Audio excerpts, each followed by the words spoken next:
भोंदू अशोक खरात याची एसआयटी कडून आज तब्बल 10व्या दिवशी देखील चौकशी सुरू आहे। उद्या अशोक खरात याची पोलीस कोठडी संपणार आहे। उद्या कोर्टामध्ये काही महत्त्वाचे पुरावे देखील सादर करावे लागतील आणि यासाठी एसआयटीच्या तपासाला वेग आलाय। सकाळी 10 वाजल्यापासून खरातची चौकशी सुरू आहे। अशोक खरातच्या ओकस कार्यालयामध्ये एसआयटी आज पुन्हा एकदा गेली होती आणि तपासणी झाली आहे। काही पीडित महिलांचे जबाब घेऊन महत्त्वाचे पुरावे गोळा करण्याचं काम एसआयटी करते। खरातचा सावकारी धंदा, हवालाचं रॅकेट या संदर्भात देखील चौकशी सुरू आहे। भोंदू अशोक खरातचं आंतरराष्ट्रीय कनेक्शन तपासलं जाण्याची देखील शक्यता आहे।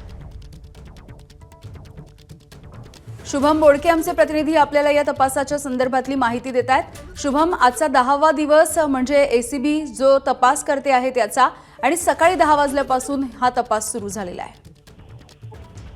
नक्कीच यामिनी, आपण बघतोय या भोंदू अशोक खरात प्रकरणी एसआयटी कडनं तपास सुरू आहे। खरं तर आजचा 10वा दिवस असून त्या 10व्या दिवशी स्वतः जे एसआयटीच्या प्रमुख आहेत त्या या अशोक खरातची चौकशी करत आहे। त्यासोबत आज ज्या पद्धतीनं खरं तर आपण बघतो या पीडित महिला ज्या आहेत त्या महिलांनी ज्या पद्धतीने या तक्रारीमध्ये काही उल्लेख केलेला होता, ज्या पद्धतीने खरं तर या अशोक खरातनी या महिलांना त्या ठिकाणी भीती दाखवलेली होती, त्यांचं लैंगिक शोषण केलेलं होतं, वेगवेगळ्या प्रकारे त्यांना त्या ठिकाणी घाबरवण्यात आलेलं होतं। त्या अनुषंगाने खरं तर एसआयटीचा तपास सुरू झालेला आहे। आणि आपण जर बघतोय तर उद्या अशोक खरातची पोलीस कोठडी संपणार आहे, त्याला उद्या कोर्टात हजर केलं जाणार आहे आणि या अनुषंगाने तपासाला वेग खरं तर आज येताना पाहायला मिळतोय।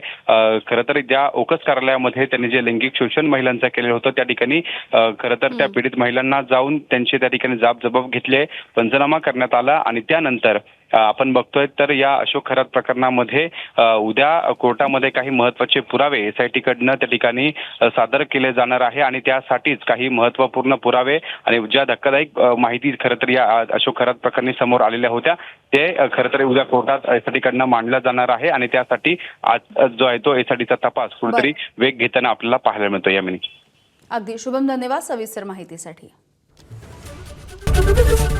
एबीपी माझा, उघडा डोळे बघा नीट।